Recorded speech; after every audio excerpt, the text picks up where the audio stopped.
வணக்கம் என் தமிழ் உறவுகளே. இன்று நாம் பார்க்க இருக்கும் கோவில் அரியலூர் மாவட்டத்தில் உள்ள கங்கை கொண்ட சோழபுரம். தஞ்சை பெருவுடையார் கோவிலை கட்டிய முதலாம் ராஜராஜ சோழனின் மகனான ராஜேந்திர சோழனால் கட்டப்பட்டது. கங்கை வரை சென்று பால பேரரசை வெற்றி கொண்ட முதலாம் ராஜேந்திரன் தன் தந்தை கட்டிய கோவிலை போன்று தானும் ஒரு கோவில் கட்ட விரும்பினான்.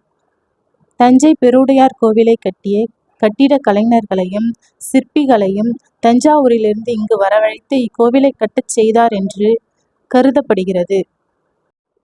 இந்த நந்தியின் உயரம் சுமார் 20 அடி உடையது. இது செங்கல் சுண்ணாம்பால் கட்டப்பட்ட சிற்பம். முதலாம் ராஜேந்திர சோழனுக்கு பின் வந்த பெரும்பாலான சோழ அரசர்கள் கங்கை கொண்ட சோழபுரத்தில் முடிசூட்டி கொண்டனர். மூவர் உலா, தக்கையாகபரணி போன்ற நூல்களில் பல சமகால இலக்கியங்களில் கங்கை கொண்ட சோழபுர நகரம் மற்றும் கோவில் பற்றி குறிப்புகள் காணப்படுகின்றன.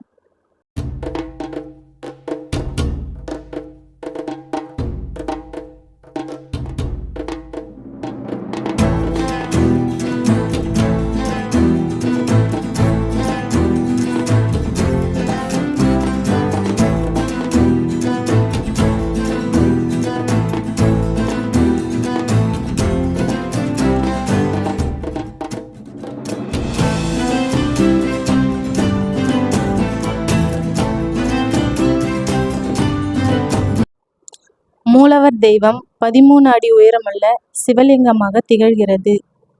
அடிப்பகுதியின் சுற்றளவு 59 அடி.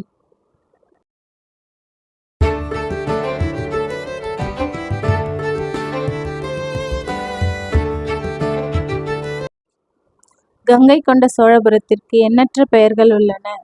கங்காபுரி, கங்காபுரம் போன்ற பல பெயர்கள் உண்டு.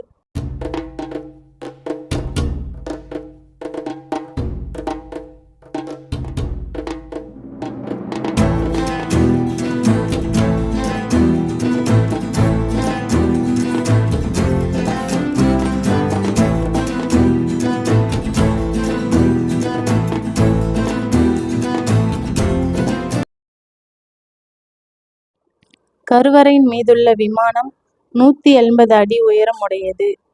இவ்விமானம் தஞ்சை பெரிய கோவில் உயரத்தை விட 9.8 அடி உயரம் குறைவானது.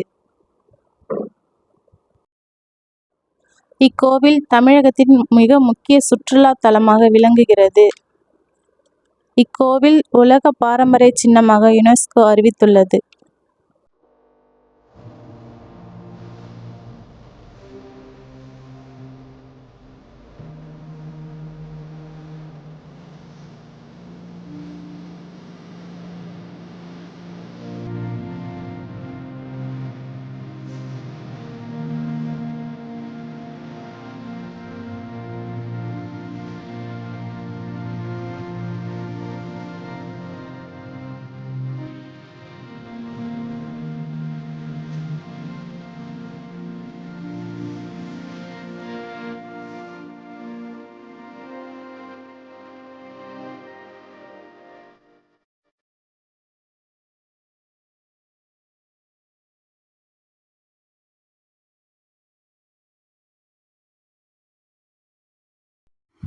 இக்கோவிலில் விநாயகருக்கென தனி சன்னதி உள்ளது.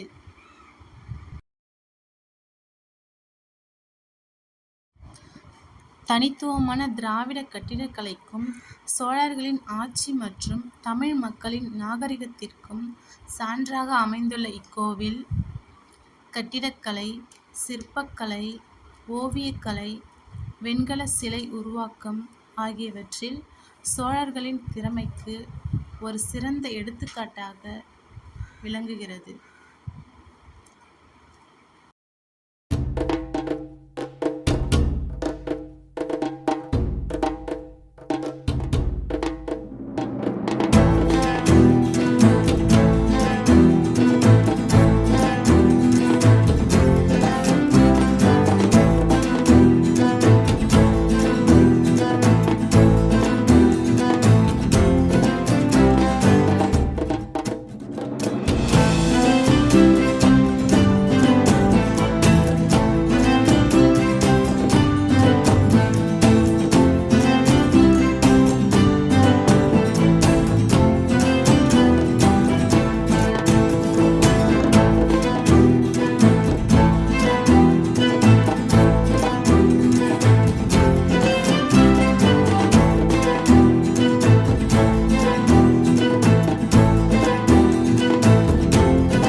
தெற்கு நோக்கி அமைந்துள்ள பெரியநாயகி அம்மனின் திருவுருவ சிலையின் உயரம் 9.5 அடி உயரம் ஆகும்.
இக்கோவில் முழுவதும் தமிழ் கல்வெட்டுக்கள் காணப்படுகின்றன. இது வெறும் வழிபாட்டுத் தலம் மட்டுமல்ல, அதையும் விட மேலான காவியம், இந்தியாவின் வளமான வரலாறு மற்றும் அற்புதமான திராவிட கட்டிடக்கலை மரபுக்கு ஒரு சிறப்பான சான்றாகும். கங்கை கொண்ட சோழபுர கோவில் தென்னிந்தியாவில் உள்ள சோழர் காலத்து சிற்பங்களின் களஞ்சியமாகும். இக்காணொளியை பார்த்தமைக்கு நன்றி. மீண்டும் வேறொரு பதிவில் சந்திப்போம்.